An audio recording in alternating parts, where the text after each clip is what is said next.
Yorana les tropicos et bienvenue pour un nouvel épisode du podcast Tahiti Pratique où aujourd'hui je vous propose de parler des tsunamis en Polynésie française.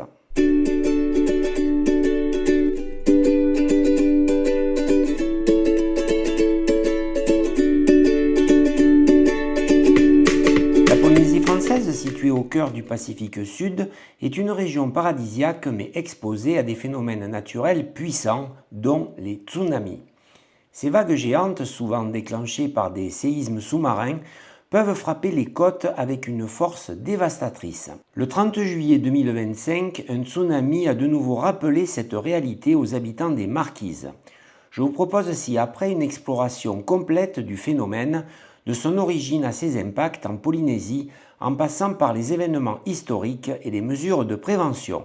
Tout d'abord, essayons de répondre à cette question, qu'est-ce qu'un tsunami ? Un tsunami est une série de vagues provoquées par une perturbation soudaine du fond marin, généralement due à un séisme, une éruption volcanique ou un glissement de terrain sous-marin.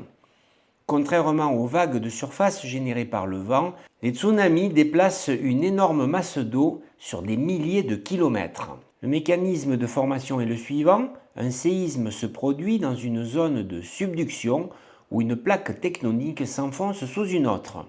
Cette déformation de fond marin génère une onde océanique qui se propage à grande vitesse. En approchant des côtes, l'onde ralentit mais gagne en hauteur, pouvant atteindre plusieurs mètres. Voyons maintenant l'historique des tsunamis en Polynésie française. La Polynésie française a connu plusieurs tsunamis depuis le 19e siècle, certains ayant causé des dégâts significatifs. Le plus connu reste malheureusement le 1er avril 1946 avec un séisme qui s'était produit aux îles Aléoutiennes. La vague a dépassé 20 mètres et a fait 2 morts aux Marquises avec des dégâts majeurs dans cet archipel. Nous avons eu aussi le 22 mai 1960, l'origine était un séisme au Chili. La vague a dépassé 3,40 m et nous avons eu des dégâts portuaires sur l'île de Hivaoa aux Marquises. Plus rapidement maintenant, le 4 février 1965, le 30 juillet 1995, le 21 février 1996, le 26 décembre 2004, le 11 mars 2011 et le 15 janvier 2022 avec des vagues qui allaient d'à peu près 1 mètre jusqu'à 4,50 m pour le 11 mars 2011 avec un séisme qui s'était fait sentir au Japon, à Tohoku exactement. Aucune victime ce jour-là n'a été à déplorer. On le voit, les îles Marquises sont particulièrement vulnérables en raison de leur faible pente côtière et de l'absence de récifs protecteurs. Plus récemment, le 30 juillet 2025, les Marquises ont connu un nouveau tsunami.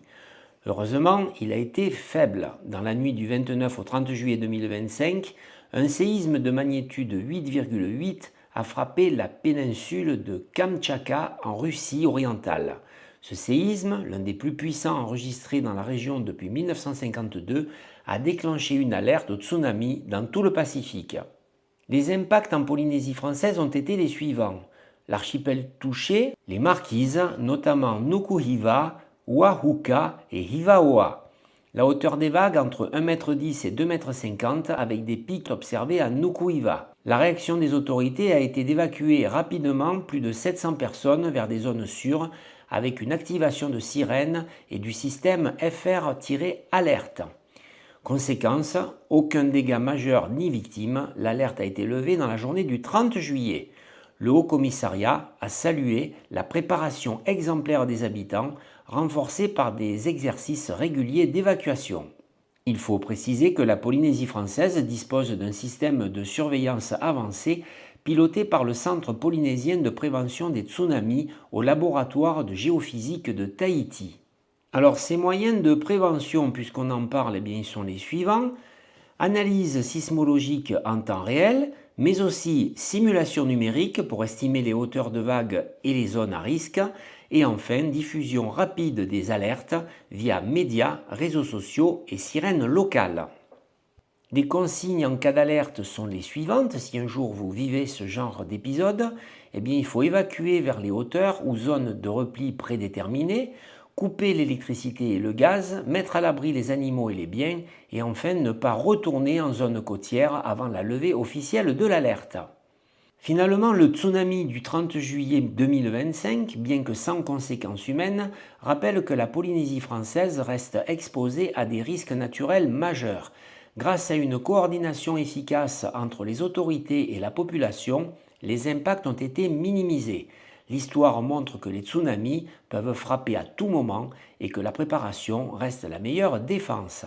Comme nous venons de le voir, les tsunamis ne sont pas excessivement fréquents en Polynésie française, mais je pense qu'il vaut mieux quand même savoir comment réagir si un jour vous êtes confronté à ces phénomènes qui peuvent être dangereux.